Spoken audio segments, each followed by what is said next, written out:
Tesla knew just where to look when the California company decided to expand its business in manufacturing electric cars. China, the country, has moved quickly to fill a leadership void created by the United States when President Donald Trump rolled back American efforts to fight climate change. And, in a development likely to irritate the businessman turned president, China is making money doing it. Two countries went side by side tackling this issue, said Ma Jun, a prominent Chinese environmentalist and a director with the Institute of Public Environmental Affairs in Beijing. All of a sudden one country pulled out and pushed China into the driver's seat. Like it or not, China is the leader. Now US companies, many from California, are benefiting from China's efforts to cut carbon emissions and boost renewable energy. They are building energy-efficient windows, installing solar panels and designing green roofs. And President Xi Jinping is relishing his newfound leadership role on what has become one of the most pressing economic and environmental issues worldwide. China, Xi said in a major speech last month, had taken a driving seat in international cooperation to respond to climate change.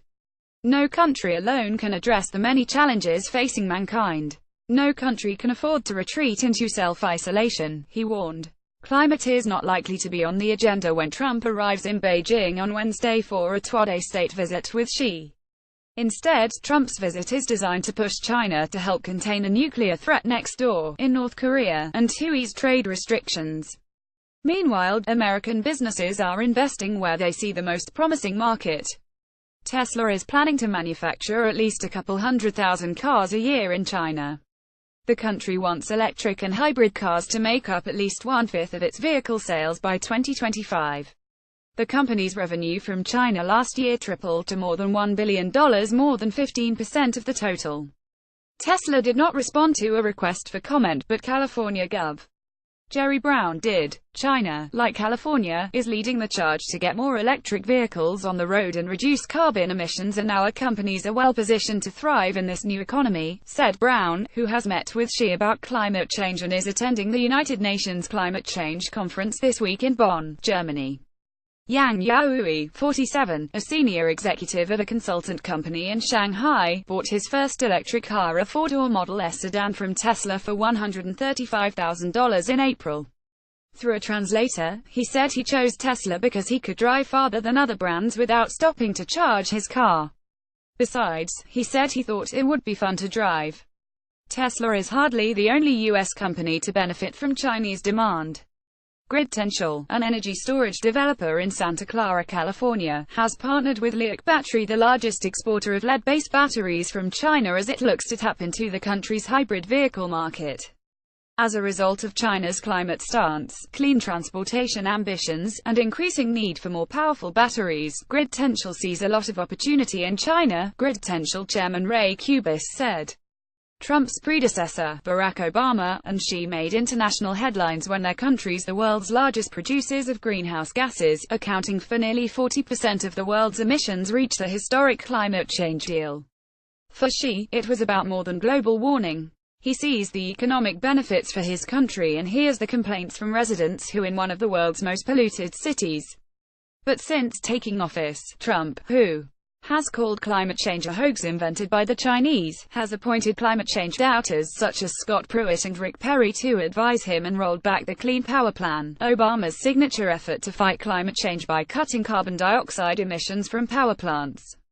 Trump announced plans to pull out of the Paris Climate Agreement, an international pact to combat global warming, causing Tesla CEO Elon Musk to resign from two of Trump's business advisory councils. This week, Syria, the last remaining country to not sign the agreement, said it would do so. David Rank, who quit as the top U.S. diplomat in China after Trump pulled out of the agreement, said he was surprised when the president made the decision, despite Trump's rhetoric on the campaign trail. Finding any way to remain at the table would have reduced the damage to U.S. internationally, he said. I don't understand the logic of leaving, which cripples our standing in the world. Pulling out of the one agreement that unites the rest of the world seems to be a terrible decision.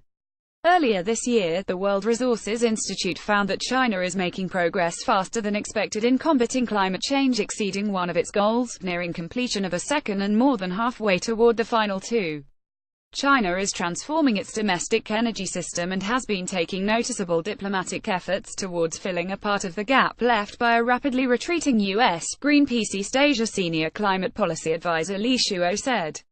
The next step is to demonstrate that the show continues with or without Trump. Some U.S. companies accused China of shutting them out of the fast-growing industry. In May, a pair of U.S. solar manufacturers asked the International Trade Commission to investigate whether imports from China and elsewhere were harming the industry. Last week, the commission recommended tariffs and other restrictions. But some say U.S. companies that work with solar manufacturers are benefiting, including those who install and maintain solar panels, use solar power in their products such as children's light-ups, makers and utility companies. China sees the market for clean technology and wants the biggest share as possible, said Barbara Finnemore, senior attorney and director of the China program at the Natural Resources Defense Council. Explore further. U.S. official backs clean energy cooperation with China. Copyright 2017 McClatchy Washington Bureau distributed by Tribune Content Agency, LLC.